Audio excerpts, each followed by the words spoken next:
Nou, mijn fiets staat al voor de deur. Waar zouden we deze keer naartoe gaan met Heem en Heerlen? Kom maar mee. Dag Laurens. Hey Roel. Nou, we zijn vandaag bij Laurens van Bergen. De man als het over bioscopen gaat in onze stad. En wel in de hele omgeving mag ik zeggen. En ja, de grote chef van de Quattro. Ja, nou, de grote chef. Ja, dus, ja maar Roel, zo groot ben ik ook wel niet, hè? Nou, je bent groot genoeg. Nou. We willen graag vandaag eens een kijkje achter de schermen. Achter de schermen. Als dat kan. Ja, natuurlijk kan dat. Wat zou je graag willen zien? Ja, eigenlijk in principe alles, want zo zijn we wel. Ja, oké, dat snap ik wel. Dus als dat mag. En ja. Ik af en toe doe ik wat voorwerk. Ik begrijp dat jullie bar nu dit jaar al meer dan 10 jaar bestaat, klopt dat? Ja, 12 jaar zelfs. Oh, zie je? Maar goed dat ik het vraag. Dus het zou ook leuk zijn, want dat is er langzaam ingeslopen, om straks iets van een kwaliteitstest te doen. En ik begrijp, er zijn vlamkoegen. Ja, klopt. Ja, daar zijn we gespecialiseerd in. Oh, daar moeten we dan sowieso naartoe. Het is begonnen als een hobby, maar is een beetje uitgegroeid tot een must. Hè? Een uit de hand gelopen hobby? Uit de hand gelopen hobby, die goed aangeslagen is. Die heel goed aangeslagen is. Nou, dan gaan we dus langzaam beginnen. Ik zie daar een hele hoop popcorn. Hoe werkt dat? Dat kopen jullie gewoon in de winkel? Nee, dan maken we iedere dag dat vers. Oh. En alle popcorn wordt vers gemaakt. Oh, serieus? Ja, zeker wel. Oh, Kijk, popcorn uit de winkel, als je voorverpakt, dat is allemaal niet lekker. Is dat gewoon, dat smaakt allemaal hetzelfde. We maken echt dezelfde popcorn. Dagverse popcorn. Kijk, zoete popcorn gebruiken we 3 verschillende suikers voor, om dat samen die goede smaak, die goede ruk te krijgen. Ja. En dat zegt iedereen die binnenkomt, die zegt altijd van, het ruikt hier wel lekker. Doe maar een zakje popcorn. We ruiken dat zelf natuurlijk niet meer. Hè? Nee. Dat is inderdaad jammer, is dat. Ja, ik ruik het wel. Ja, jij ruikt ik ruik het meteen als ik binnenkom. Ja, wat goed. En dan kunnen mensen een zakje popcorn en mogen ze dan meenemen de zaal? Ja, uiteraard, ja. Oké. Ja, dan moeten we eigenlijk zo'n bioscoop zonder zalen is natuurlijk niks. Dus, nee. Zullen we eens een zaal inlopen? We gaan eens boven naar een zaal toe. Ja, leuk. Dan gaan we... Nou, laat ons eens een zaal zien, want dan kunnen we wegzakken in een van die lekkere stoelen, want dat is natuurlijk het voordeel van de bioscoop. Juist, ja. Dat je lekker wegzakt in een goede stoel. Nou, hier komen we in een van de zalen. Ja. Je kunt eens gaan zitten, even de stoelen testen. Even testen. Dat is altijd fijn, hè? Ja. Dat is het fijne van Heem en Heerlen, dat je heel veel dingen mag testen. Je ziet nou helemaal niks, hè? Dus je kunt je de benen lekker spreiden, hè? Ja, nou, dat is wel een unicum, is dat, hè? Dus die beenruimte is goed. Dat is geweldig. Daar hebben we altijd voor gezorgd van, we hoeven niet meer zoveel volle zalen te hebben. Dat we liever mensen lekker zitten in een lekkere stoel. En dan, dat is misschien het resultaat. Flink de beenruimte, want ik was laatst bij een theatervoorstelling. Toen had ik de benen bijna in mijn nek liggen en zo moest ik gaan zitten.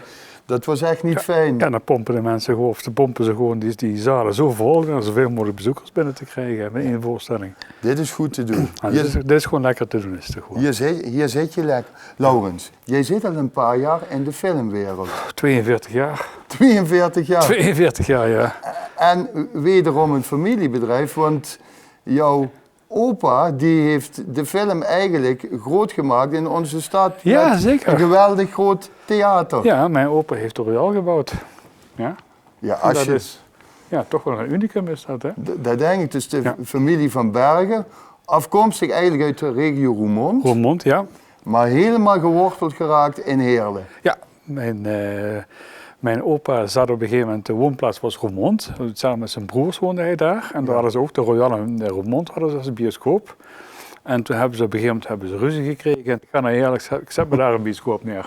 Ja, niet zomaar eentje. Niet zomaar eentje, nee. Maar ja, dat is natuurlijk wel indrukwekkend. Een aantal jaar geleden ben jij verkast hier naar tegenwoordig de Quattro Cinemas. De Quattro, ja.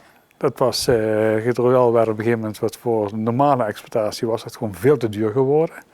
Ja, er waren te veel kosten aan en er moest te veel aan gebeuren.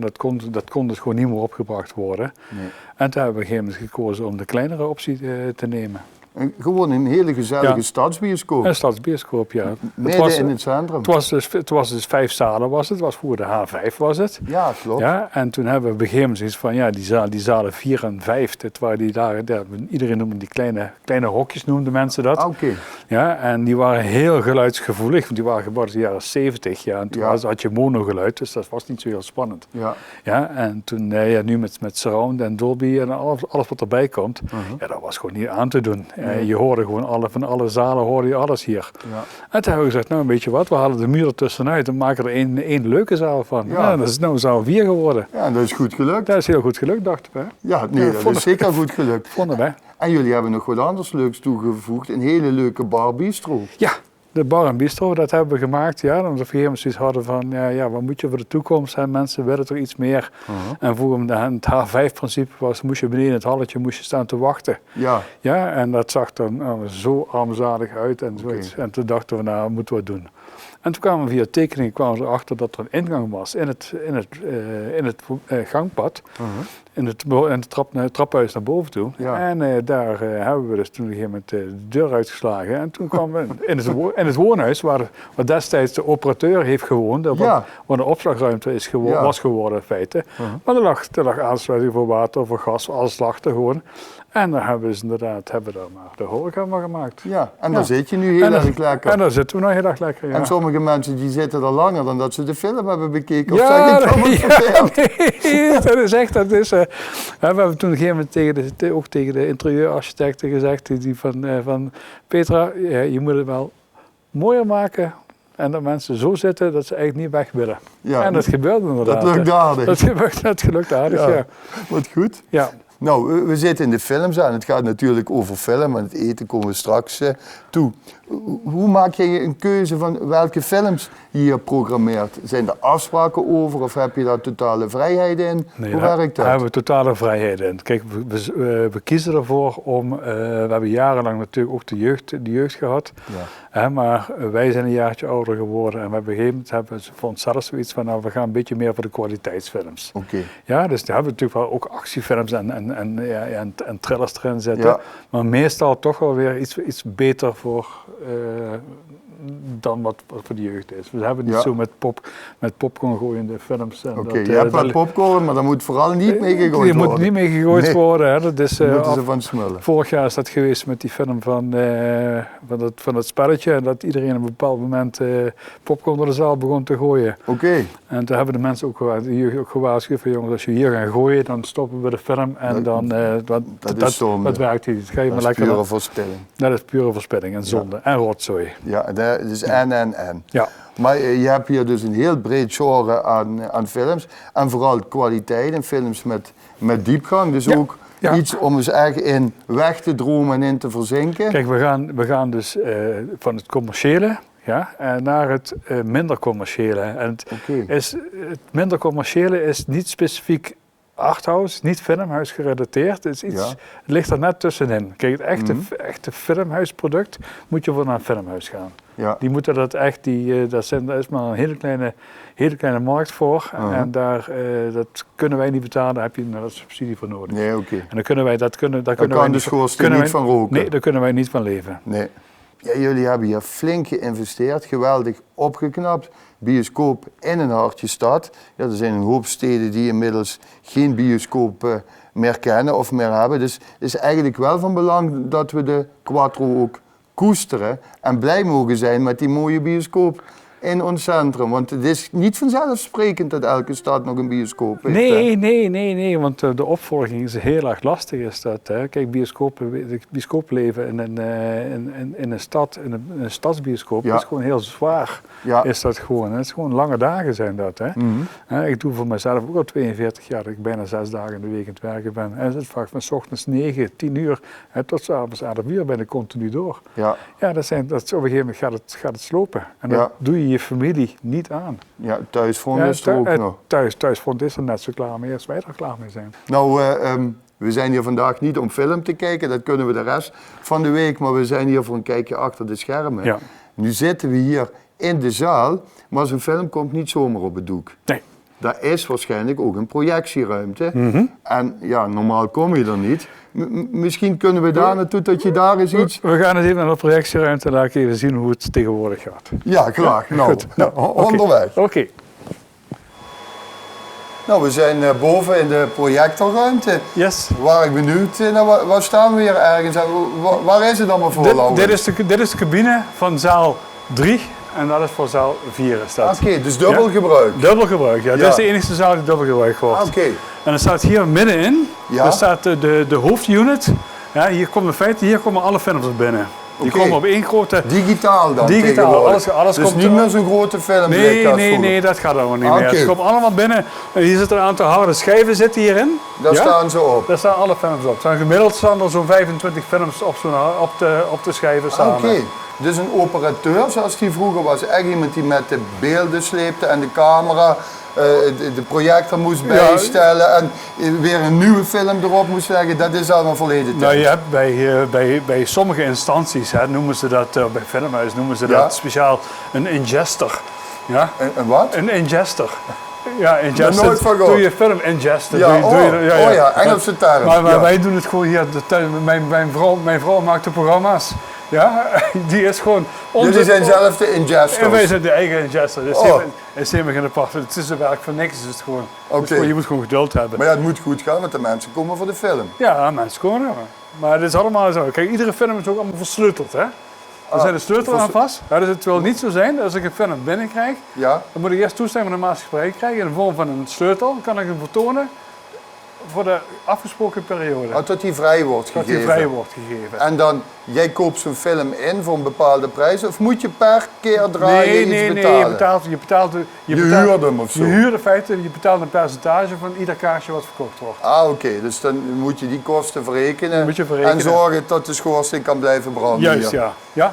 Dus hier in deze ruimte stonden vroeger die oude projectoren. Hier staan de oude projectoren, ja. Dit zijn de nieuwe projectoren nou. Ja, Kijk, hier zit de server weer van deze projector. Ja. Dat wordt dus, wij kopiëren dat hier naartoe. Ja. En dan deze geeft het signaal, die heeft contact met de projector. Dus in feite is het gewoon een hele grote beamer. ja. En dan kijk je zo daar de zaal in. En dan kijk je zo de zaal in. Ja, oh, wat mooi. Ja, want vroeger, ik heb het wel eens gelezen, dat die oude films heel erg brandbaar waren. Ja. En dat het eigenlijk aparte ruimtes moesten zijn, want voor je het wist, als er wat misging, dan stond de hele boel in de hens. Ja, kijk, vroeger werkte hij met zogenaamde xenonlampen. En die waren koolspitsen, die gingen tegen elkaar aan te branden. Ja. Ja, en dan ging die belichtte de film. Maar dat was gewoon echt zoiets van, dat ging wel eens een keer branden. Oké. Daarna is de film niet meer brandbaar geworden. Nee. Alleen het nadeel van toen, van die, ja, we noemen het 35 mm film. Ja. Ja, dus die kwam in rollen. Dus iedere film had meestal 6 rollen. Ja, en dan moest de operateur, die toen nog een vak had, die moest die rollen aan elkaar. Dat is wel interessant dat we dit eventjes mochten zien. Ja, zeker wel. Nou, dankjewel. Dan gaan we naar het volgende. Het volgende. Het is hier hartstikke groot. Jullie hebben 4 zalen. De restaurant, bistro, onder de entreehal. Dus we kunnen hier wel nog eventjes Je kunt er verdwalen. even vooruit. Ja. Ja, nou, dan gaan we nu naar beneden. Ja, naar beneden toe. Nou.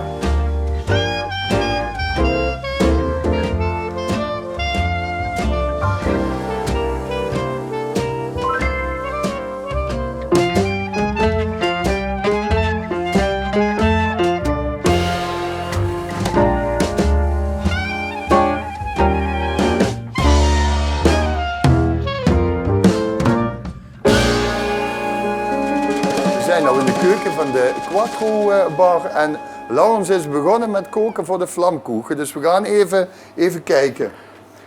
Laurens, wat ben je allemaal aan het doen? Ja, jongen, ik ben een vlamkoeken voor jou maken. Oh, ja, lekker. dus dat is... Ik val met mijn neus in de ja, boter. je wilt, ik heb begrepen dat je overal wil proeven en wil kijken wat er dan is. Dus ik denk van, Ja, alles proeven dan ga ik maar meteen een vlamkoeken maken. Dat doe je goed. Alles proeven kan niet, want ik heb begrepen, je hebt iets van 40 verschillende Ja, vlamkoeken. we zijn ooit begonnen met 10 stuks. Ja. En dan kwam er iedere keer kwam er eentje bij omdat je zelf een andere smaak zou willen hebben. Ja, Ja, en dan op een gegeven moment denk je van, oh ja, die gaat eruit, te pakken we een nieuwe. En dan waren mensen, nee, ik wil die oude toch ik wil die terug. oude terug hebben. Ja, Maar Dan- 40 stuks, is Ja. dat niet een beetje veel voor de ja, goeie? dat is een beetje veel. Het is heel veel met dezelfde, sommige dingen, ingrediënten komen wel samen overeen. En dan kun je weer hergebruiken. Vaak de sausjes wat iets anders zijn of de kruiden die iets anders zijn. Oké.